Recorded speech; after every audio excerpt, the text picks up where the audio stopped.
Guns are not a part of the culture of my homeland, except perhaps for the occasional Bollywood movie in which the bad guy meets his demise staring down the wrong end of a barrel. My childhood in India was steeped in ahimsa, the tenet of non-violence toward all living things. The Indians may have succeeded in ousting the British, but we won with Gandhian-style civil disobedience, not the Revolutionary War. I grew up not knowing a single gun owner, and even today India has one of the strictest gun laws on the planet. Few Indians buy and keep firearms at home, and gun violence is nowhere near the problem it is in the United States. An American is 12 times more likely to be killed by a firearm than an Indian, according to a recent study. It's no wonder then that every time I visit India, my friends and family want to know more about America's love affair with guns. I get the same questions when I visit my brother in Canada or on my business travels to other countries, where many people remain perplexed, maybe even downright mystified, by Americans' defense of gun rights. I admit I do not fully understand it myself, despite having become an American citizen nearly a decade ago. So when I learn the National Rifle Association is holding its annual convention here in Atlanta, right next to the CNN Center, I decide to go and find out more. My eyes open wide inside the vast and cavernous Georgia World Congress Center. I take in countless exhibits by the firearms industry and even check out a few guns. Among them are the Mossberg Blaze .22 semi-automatic rimfire rifle and an FN 509 semi-automatic 9mm pistol. I've never had the desire to own a gun. I try hard to experience the excitement of others who are admiring these products. Around me are 80,000 of America's fiercest patriots and defenders of guns. Many are wearing American flag attire and t-shirts with slogans like, "Veterans before refugees" and "God loves guns." Few people here look like me. Most appear to be white and male. Many view the media, including my employer, with disdain, and they do not hesitate to let me know. I walk around with some trepidation, but I'm determined to strike up conversations. I begin with this question: why do you want to own an object that can kill another human being? The answers are varied, but they center on three main themes: freedom, self-defense and sport. The first type of response is rooted in the Second Amendment to the U.S. Constitution, which allows for the ownership of more than 300 million guns in America. How many other countries have the right to bear arms written into their very foundation? It's unique, and because of that, foreigners often have trouble grasping it. I meet Chris Stiles at a booth set up by the NRA Wine Club. Yes, a wine club for the almost 5 million members of the organization. Eat, sleep, go fishing. Drink, sleep, go shooting. In that order, Stiles jokes. But then we get into serious talk. Gun ownership, he tells me, has its roots in the birth of this country. George Washington's army fought off the British with rifles, he says. They overthrew an oppressive government. His statement gives me pause. The gun laws in India stem from colonial rule, when the British aimed to quell their subjects by disarming them. Perhaps my Indian compatriots should consider the right to own guns from this perspective. Stiles, 41, earned a degree in psychology from Fairleigh Dickinson University, and tells me the prevailing belief that gun owners are not educated is simply wrong. He owns a collection of rifles and pistols at his home in Port Carbon, Pennsylvania, and last year he fired 100 rounds every week at a shooting range. He says the Second Amendment is about much more than the right to bear arms. It's about freedom. We don't want any government telling us what we can and cannot do. It's a thought echoed by Brickell Brooke Clark, otherwise known as the American Gun Chic. She has a website by that name and also a YouTube channel. Both are bathed in hues of pink and dedicated to her recently formed passion for guns. I introduce myself to Clark as we await President Donald Trump's arrival at the convention. The darkened room is booming with NRA clips bashing everyone from Hillary Clinton to George Clooney. What would you tell my friends in India who say Americans are infatuated with guns?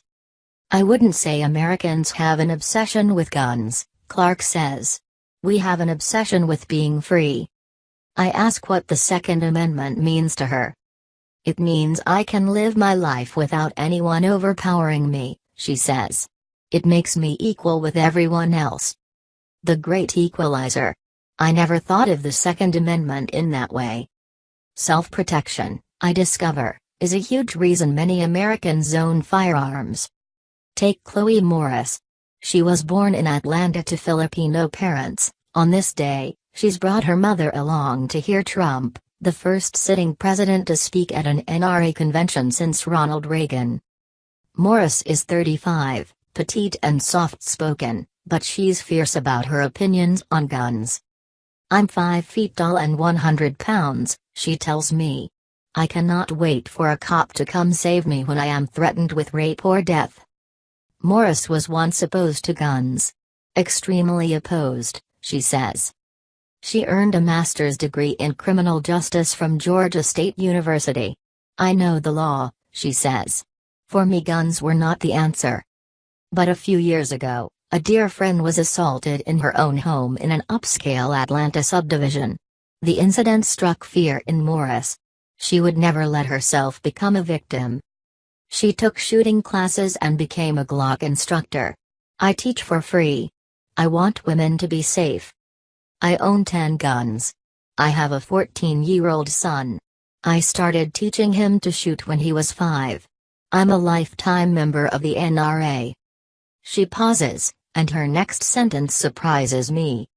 I don't think I can even kill another person, except when my life is in danger. In a way, I understand her position.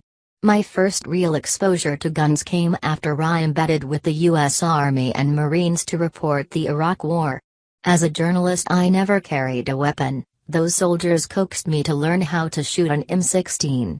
My conversation with Morris reminded me of a night when we came under threat, and the platoon sergeant placed a 9mm pistol on my Humvee seat.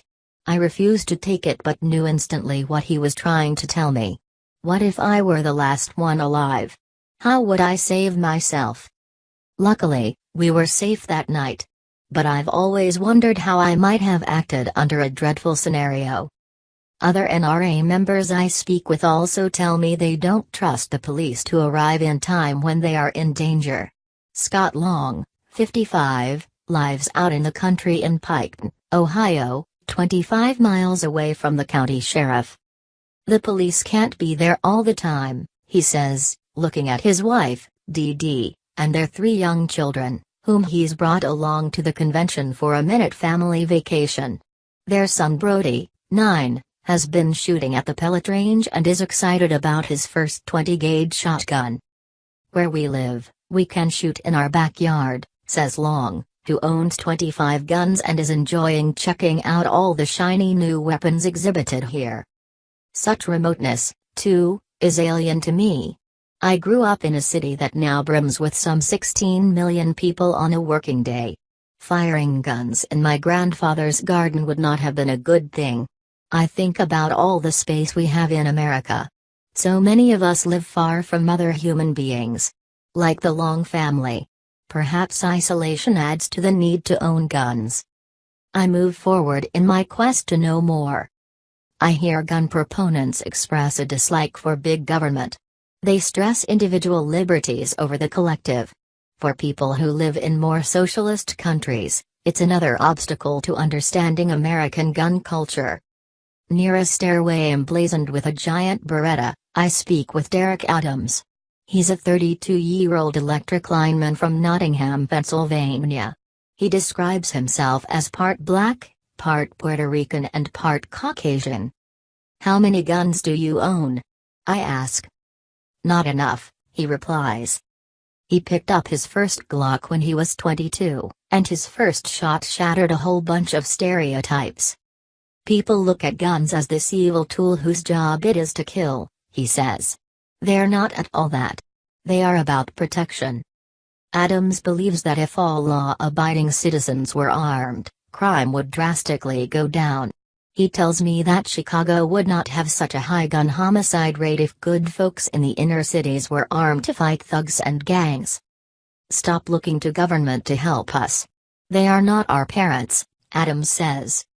Liberals in America who want more gun control, says Adams, want to keep minorities and poor people dependent on government.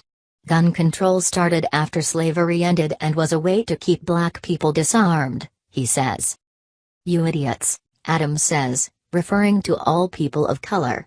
It was invented to suppress you. He looks at me as though to say, you should know better. Again, I think of colonialism in my homeland and how the British passed strict gun control to keep Indians from rising up. Fighting tyranny and oppression is something Jas Rubeck considers, too. The 29-year-old wife and mother from Columbus, Ohio, immigrated to this country from her native Venezuela when she was 6. People who live under authoritarian regimes should all understand the need to own a gun, she tells me. Rubeck's words remind me of a friend from Iraq who wished she could own a gun during Saddam Hussein's rule. After he was overthrown, she slept with an AK-47 under her pillow at the height of the insurgency. She has always spoken of her love-hate relationship with guns.